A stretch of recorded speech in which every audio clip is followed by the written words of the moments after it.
কালকে রবিবার গিয়েছে তো স্বাভাবিকভাবেই 4টে সিনেমারই কালেকশন বেশ কিন্তু ভালো হয়েছে, কারণ বেবি জন ভালো পারফর্ম করতে পারেনি, এছাড়া অন্যান্য সিনেমাও নেই, তো স্বাভাবিকভাবেই বাংলা সিনেমাতে এখন মার্কেটটা ভালো যাবে। কিন্তু এরকম ভাবার কোনো কারণ নেই যে বিশাল কিছু একটা করে ফেলেছে, এরকম কিন্তু আদৌ হয়নি। তবে হ্যাঁ, যথেষ্ট ভালো পারফরমেন্স হয়েছে অবশ্যই।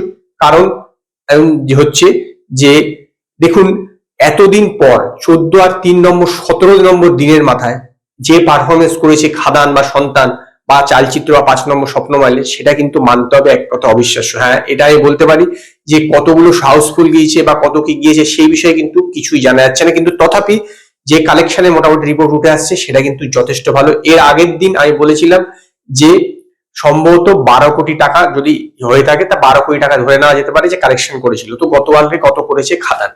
কালকে খাদান অ্যারাউন্ড 50 লক্ষ টাকার মতন পশ্চিমবঙ্গ থেকে কিন্তু কালেকশন করেছে, যেটা কিন্তু যথেষ্ট ভালো এক হিসাবে। কারণ 12.5 লক্ষ টাকা রিচ করে গেল, 12.5 কোটি টাকা রিচ করে গেল। যদিও এর অনেক মতান্তর হতে পারে, সেই নিয়ে আমি এই বিষয়ে কিছু বলতে চাইছি না। সন্তান সিনেমার কালেকশন কিন্তু কিছুটা মানে 50 লক্ষ তো দূরের বিষয়, আপনার 20 লক্ষ টাকার মতন গতকালকে কালেকশন করেছে। এবং 20 লক্ষ টাকা এই এই সন্তান কালেকশন করলে, এর যদি যেটা শোনা যাচ্ছে সেই অনুসারে যদি দেখা হয়, তাহলে কিন্তু কালেকশন অ্যারাউন্ড হচ্ছে 3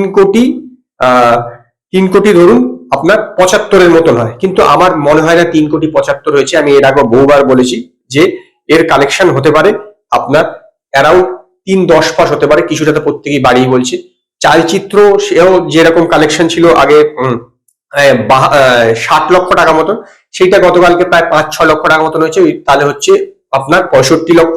এবং 5 নম্বর স্বপ্ননয়ন লেন সেটাও 8 লক্ষ টাকার মতন হয়েছে, এবং ওটা ছিল হচ্ছে 50 লক্ষ আর 55 লক্ষ, মানে এইরকমই কালেকশন হয়েছে। তো বিশাল কিছু যে একটা হয়েছে সেরকম নয়। তবে হ্যাঁ, 17 নম্বর দিনে এসে যে পারফরমেন্সটা দিচ্ছে সেটা কিন্তু নিঃসন্দেহে বড় ব্যাপার। তবে নেক্সট উইক থেকে বেশ কিছু সিনেমা রিলিজ করবে। নেক্সট উইকে রামচরণের সিনেমা বেরোচ্ছে, গেম চেঞ্জার, এছাড়া ফাতে রিলিজ করছে। তো স্বাভাবিকভাবেই বেশ কিছু শো কমে যায়। বাংলাতেও 2খানা সিনেমা রিলিজ করছে, বেশ কিছু প্রত্যেকেই তো শো কমবে। এখন দেখার তারপরে কি জায়গায় দাঁড়ায়। তবে হ্যাঁ, আমার বিশ্বাস যে খাদান যে বহুরূপীর কালেকশনটা হয়তো ক্রস করে যাবে, কিন্তু 20 কোটি টাকা কিন্তু রিচ করতে পারবে না, এটা আমার মনে হচ্ছে। কারণ একটা কথা মানতে হবে, এখন প্রতিদিন অ্যাভারেজ যদি 15-20 লক্ষ টাকা আয় করে, সেটা কিন্তু বেশ বড় ব্যাপার হবে। এবং সেরকমই অ্যাভারেজে কিন্তু এরপরে আজকে থেকে চলে যাবে, এই বিষয়ে কিন্তু নিশ্চিত থাকতে পারে। তো দেখা যাক যে কি হয়, কোন জায়গায় গিয়ে আলটিমেটলি খাদান কালেকশন কমপ্লিট করে।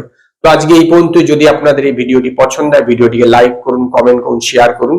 আর নতুন নতুন আপডেটের জন্য আমার চ্যানেলকে সাবস্ক্রাইব করুন।